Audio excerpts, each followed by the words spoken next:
The face of the Earth, its image in the cosmos as seen from outside, from the depths of infinite celestial space, seems to us absolutely unique, inimitable, and distinct from all other heavenly bodies.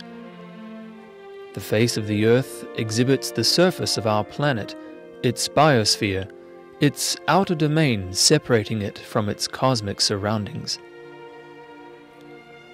Once upon a time, about 4.5 billion years ago, our sun was a young, very lonely, fast-spinning sun which spun off some material, a plasma, from itself. This plasma formed a plane around the sun, organized in a coherent way through a polarized fusion process, creating the elements of the Mendeleev table and creating the orbital pathways of the planets of the sun's solar system. On the planet we currently call home, the Earth, life slowly started to emerge. The earliest life forms were single-celled organisms with a simple internal structure. In these days, the Earth's atmosphere consisted mostly of the mixture of gases similar to what we know from volcanic activity, somewhat unfriendly conditions by today's standards. Such factors as the solar system's path through the galaxy and the Earth's changing orbit in the solar system gave rise to great changes in climate, such as a tremendous global warming and global cooling. 800 million years ago, the planet was frigid, and glaciers reached as far as the equator. During the following hundreds of million years, there were great changes in temperature, geography, and ocean currents. Continents broke apart and reformed. Higher forms of life developed, simple animals which developed nervous systems and brains. Plant life developed and spread onto land, as did animals. The land-based plants expanded and the activity of chlorophyll, creating an ever greater circulation of oxygen and water. This process, called photosynthesis, created an oxygen-rich atmosphere, which in turn created the protective ozone layer, allowing for the further evolution of life on Earth. Thus, life did not develop out of a chaotic heap of random local events. Rather, life shows everywhere an intention, a guided capability to sort unorganized chemical elements into concentrated forms and to thereby bring about an increase in density of energy. Although the totality of living matter exists in a minute layer of the troposphere over the entire surface of the planet, and although it comprises but a tiny part of the Earth's mass, life is a powerful geological force. The development of the biosphere towards ever more complex organisms finally created the conditions of an even higher form of life, a unique species that is able to discover the active principles of the universe willfully and consciously, a species that is itself able to harness and employ the anti-entropic powers of these processes, cognitive mankind.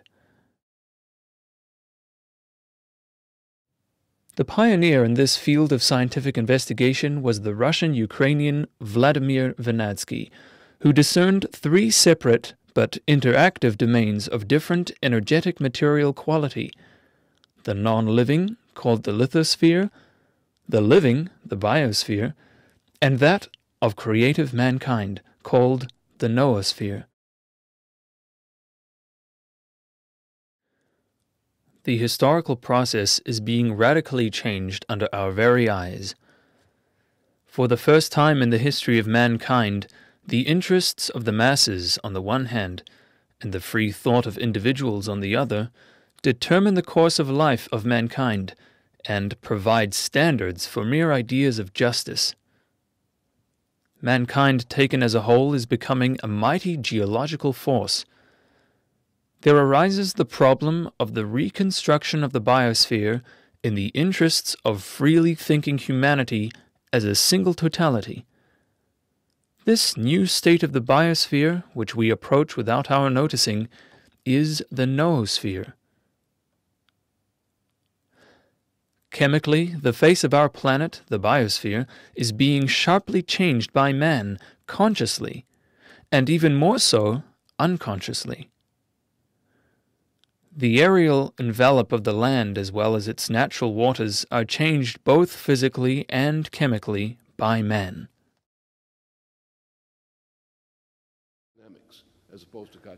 American economist and statesman Lyndon LaRouche, who has an unmatched record of successful long-term economic forecasts, has further developed the science of physical economy. The issue, of course, the practical issue from an economic standpoint is that there is no such thing as a fixed environmental standard. That is, mankind cannot stand still at any level of development, because in just continuing to function, we use up certain concentrations of raw materials which we require for our existence. And population grows too. What is needed is to improve the environment. I refer to this as platforms. For example, a great development of civilization started with the ocean travel, where people were navigating by the stars in transoceanic regions. Then we get to the point where we developed the riparian system, as was done by Charlemagne in Europe, which the great system of canals and rivers being connected together. Another platform, a higher platform than just the oceanic, the maritime culture. Then we went from river systems into railway systems. We extended these into the idea of continental railway systems. We're now talking about intercontinental railway systems, such as that of the Bering Straits Tunnel, which is now on the agenda again. And these kinds of programs, which lead to man's improvement of the role of life on the planet and beyond into work in space, these are the great projects and demand a fresh view of what progress really means, what we have to do to satisfy and secure mankind's well-being in the time to come. And these are the kinds of things that are on my mind and which I like to discuss, because these are great projects which, at my age, fascinate me.